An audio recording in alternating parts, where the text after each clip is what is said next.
Assalamualaikum warahmatullahi wabarakatuh. Apa kabar pemirsa Selebes TV? Senang rasanya saya Ade Febrian bisa kembali menjumpai Anda dalam program obrolan Karim Gosip.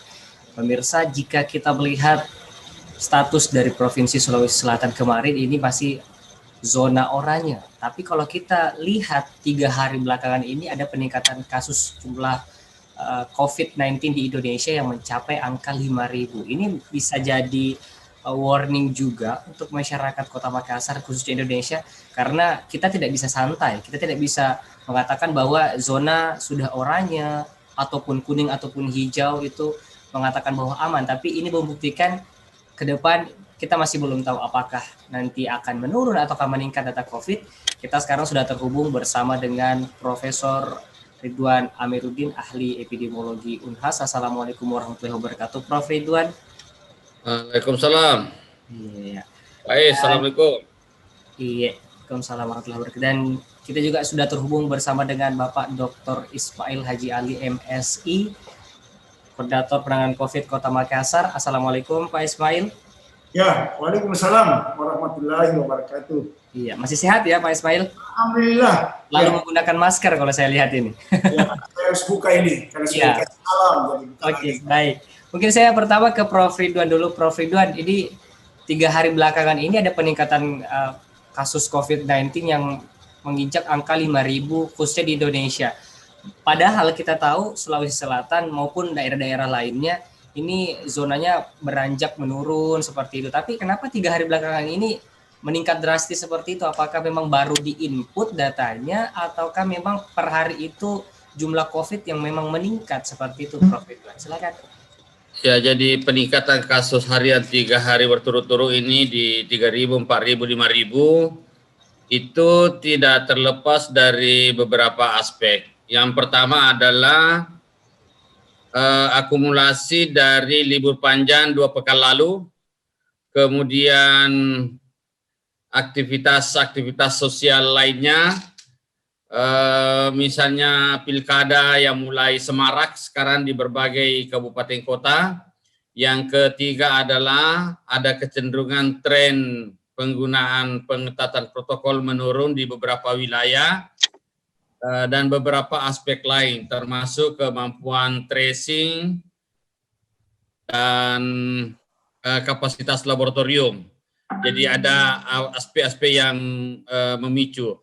Tetapi secara keseluruhan juga dari semua itu, kalau kita melihat angka testing kita secara nasional itu memang masih rendah. Sehingga gambaran dari COVID ini kalau pikselnya sebuah foto, itu pikselnya masih rendah, masih kabur. Jadi dia bisa naik turun berfluktuasi, sangat dinamis. Bisa pekan-pekan kemarin sudah mulai menurun, kemudian tiba-tiba naik. Nah mungkin besok lusa turun kembali begitu. Jadi angka ini trennya sangat fluktuasi, dinamis, naik turun, yang kadang sulit untuk diprediksi. By the way, peak epidemi atau pandeminya untuk COVID-19 Indonesia itu memang belum sampai di puncaknya, belum tergambar ini puncaknya. Begitu Pak Ade. Baik, berarti memang untuk kasus 3 hari belakangan ini memang bukan berarti baru di-input atau seperti apa, tapi memang peningkatan yang signifikan seperti itu ya Prof. Ridwan? Ya, jadi peningkatan kasus ini memang akumulasi peristiwa-peristiwa 2 pekan kemarin. Kemudian kalau yang baru input kan setiap hari penginputan dilakukan. Hanya memang penginputannya itu biasanya pada sesi akhir pekan, Sabtu atau Ahad, ada kecenderungan mengalami penurunan. Tetapi dia meningkat kembali pada hari Senin atau Selasa. Jadi seperti itu, ada fluktuasi mingguan. Oke. Di Sulawesi Selatan sendiri kalau kita melihat data itu sudah kita masuk ke 3 fase gelombang, dan kelihatannya 1-2 hari ini tren itu bergeser dari 1,1, 1,2, kemudian turun lagi. Seperti itu Pak. Jadi sangat dinamis sekali perubahan ini. Oke, baik. Terima kasih Prof. Ridwan. Saya ke Pak Dr. Ismail Haji Ali. Pak Ismail, 3 hari belakangan ini kasusnya cukup signifikan ya ini kalau kita lihat peningkatannya. Padahal kita baru saja mengapresiasi bahwa Sulsel sudah oranye loh. Ini kita harus jaga ini oranye kita, jangan sampai ke merah lagi, kita harus ke hijau. Itu tujuan kita. Tapi ini 3 hari belakangan, jangan-jangan kita bisa tergelincir lagi ke zona merah. Apa pendapat dari Pak Ismail sendiri? Ya, terima kasih Ade, Prof. Ridwan yang sudah menyampaikan tadi bagaimana kondisi ya, apa namanya, perkembangan COVID ya di Sulawesi Selatan. Dan untuk Kota Makassar memang kalau dari angka memang masih kurvanya melandai. Sampai hari ini kalau saya lihat bandingkan angka kemarin yang kita di 934, hari ini menjadi 900 ya. Itu termasuk yang suspek itu 798 dan sekarang 710. Dan memang ada kekhawatiran ya di sisi lain bahwa aktivitas masyarakat kita saat ini kan seperti di khususnya ini di tempat-tempat yang ramai ini selalu masuk juga ke saya pertanyaan. Ini kayaknya pesta, acara resepsi pernikahan, perkawinan, atau apa di hotel itu kan sudah kelihatan agak apa ya? Agak longgar gitu ya? Agak longgar, walaupun di sisi lain memang ya. Tempat-tempat ya saya tidak sebut nama hotelnya, tapi masih tetap mengingatkan seluruh pengunjung atau yang hadir di acara tersebut. Namun di sisi lain memang ya ada kesan ya masyarakat kita ini seakan-akan COVID ini sudah selesai. Padahal di sisi lain yang disampaikan tadi Pak Prof, yang termasuk angka secara nasional itu kan ada peningkatan ya. Jadi, kita masih tetap harus waspada. Ya, kita impikan supaya bisa masuk zona kuning, masuk zona hijau. Tapi saat ini kan kelihatannya ya angka itu belum signifikan ya untuk ke sana. Mudah-mudahan ya memang gerakan ini ya tidak bisa kita hanya Satgas COVID saja, termasuk tim-tim keamanan yang ada di lapangan. Kalau Kota Makassar ini kita bisa lihat aktivitas ya operasi justisi itu masih gencar kita lakukan. Tapi di tempat-tempat tadi yang saya sebutkan memang perlu, dan ini menjadi perhatian mungkin dari tim Satgas, termasuk teman-teman, karena Satgas ini kan tupoksinya udah kembali ke masing-masing satuan kerja perangkat daerah atau organisasi perangkat daerah yang punya tupoksi untuk itu, untuk tetap bisa mengawasi, mengendalikan tempat-tempat yang menjadi kewenangan atau tugas pokok daripada SKPD.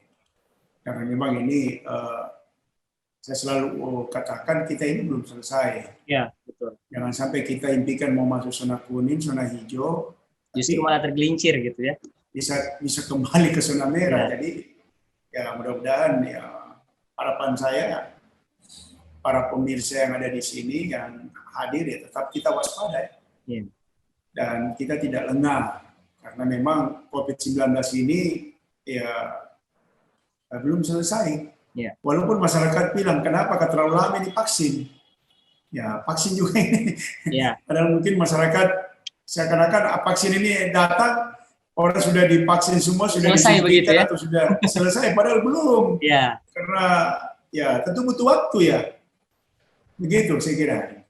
Baik, terima kasih Pak Ismail. Saya kembali ke Prof. Ridwan. Prof. Ridwan, beberapa hari yang lalu saya juga sempat menghadiri rapat paripurna DPRD Kota Makassar dan juga dihadiri oleh Pak Gubernur, Prof. Nurdin Abdullah, yang memang mengatakan sekarang ini zona kita Sulawesi Selatan oranye, tapi ada beberapa peningkatan, tapi belum bisa ditentukan statusnya kembali ke zona merah. Apakah memang ditunggu dulu untuk data-data berikutnya, atau memang ada beberapa hari gitu, Prof, baru bisa kita tentukan bahwa ayo kita sekarang sudah berubah di zonanya. Seperti apa kira-kira, Prof? Jadi penentuan zonasi risiko COVID-19 ini itu mengacu ke 3 komponen utama, yaitu indikator epidemiologi, kemudian yang kedua adalah status ketahanan layanan kesehatan, yang ketiga komponennya adalah surveillance. Dari ketiga komponen itu dijabarkan ke dalam 14 indikator. 14 indikator itu meliputi misalnya pertumbuhan kasusnya, kesembuhannya, kematiannya, ketersediaan tempat tidur, isolasi, dan seterusnya. Jadi pertumbuhan kasus harian itulah yang menjadi bobot penentuan risiko. Semakin tinggi kasus, semakin tinggi kematian, semakin kesembuhan semakin rendah, ketersediaan tempat tidur semakin sedikit, maka semakin masuk zona merah. Ya. Semakin lambat pertumbuhan kasus, semakin tinggi kesembuhan, semakin rendah kematian, semakin masuk zona hijau.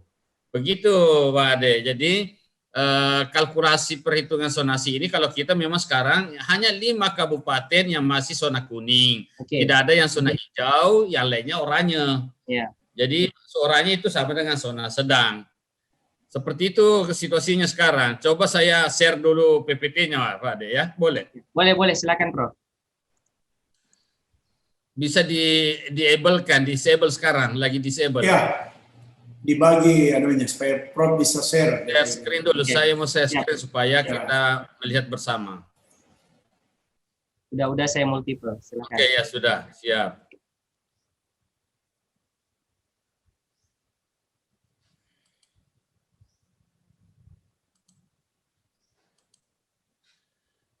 Jadi ini situasi pertumbuhan kasus kita secara keseluruhan selama sejak bulan Maret sampai sekarang.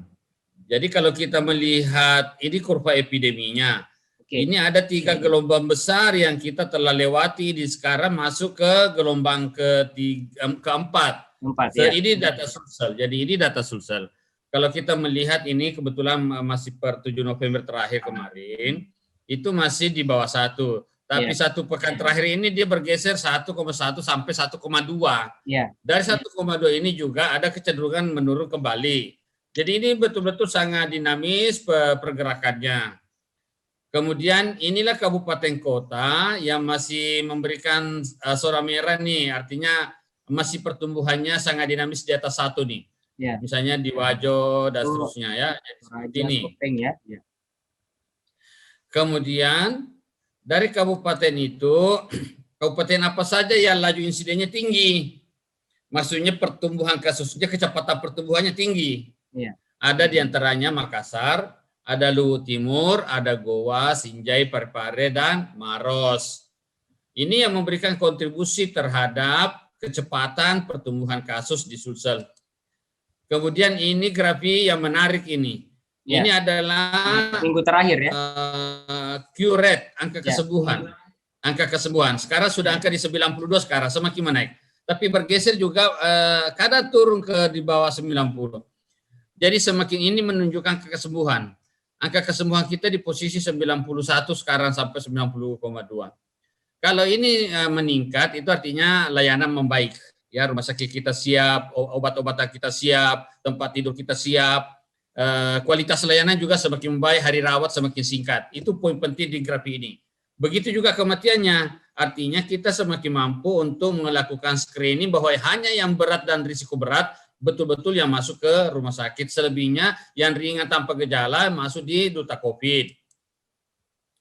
Ini adalah rasio ketersediaan tempat tidur dengan kasus yang tersedia masih cukup besar 1:3 sampai 4. Sama ini juga ketersediaan tempat tidur kita sangat banyak sekarang. Kemudian ini adalah jumlah tes. Nah ini yang mengkhawatirkan ini. Jumlah tes kita sekarang ini di bawah standar WHO. 0,7 posisinya. Padahal WHO memberikan standar 1/1000. 1/1000 per pekan. Nah sekarang dari 1/1000 0,7 kita ini, kisarannya untuk Sulsel ini sangat juga fluktuasi. Kan disebut di sini hasilnya PCR-nya positif ini 11. Yang dianggap terkendali ini ya 5%. Jadi ini maksudnya hasil positif PCR-nya. Kapasitas kita sekarang baru 0,7 ya dari kapasitas yang mestinya di atas 1. Dari hasil pemeriksaan itu kita mendapatkan angka positif 11%. Sementara standar WHO dianggap terkendali kalau di bawah 5%. Jadi ini masih tinggi nih Bang, masih tinggi di masyarakat kita yang positif. Masih nggak boleh santai ini sebenarnya. Kemudian, Oh, tidak boleh, tidak boleh. Ini tadi pertanyaannya tentang peta zonasi. Jadi kapan dia berubah ke hijau, kuning, oranye? Ini parameternya. Angka reproduksi, laju insidensi, positivity rate, kelengkapan pelaporan, ketersediaan tempat tidur. Kemudian keluarlah petanya seperti ini. Jadi risiko tinggi, tidak ada yang merah kan sekarang. Semua oranye 17 kabupaten kota, kuning 7 kabupaten, dan terkendali 0 yang tidak ada. Jadi situasinya seperti itu, Bang. Jadi kalau nggak salah 5 atau 7 kabupaten, selebihnya oranye. Itulah situasi kita sekarang. Jadi ini mudah bergeser dari oranye ke merah. Semakin lalai kita, semakin tidak tegak protokol, naik ke merah semua. Kemudian yang menjadi unik sekarang Sulsel, pertumbuhan kasus di daerah itu cenderung lebih meningkat dibanding Makassar. Jadi terjadi pergeseran epicentrum.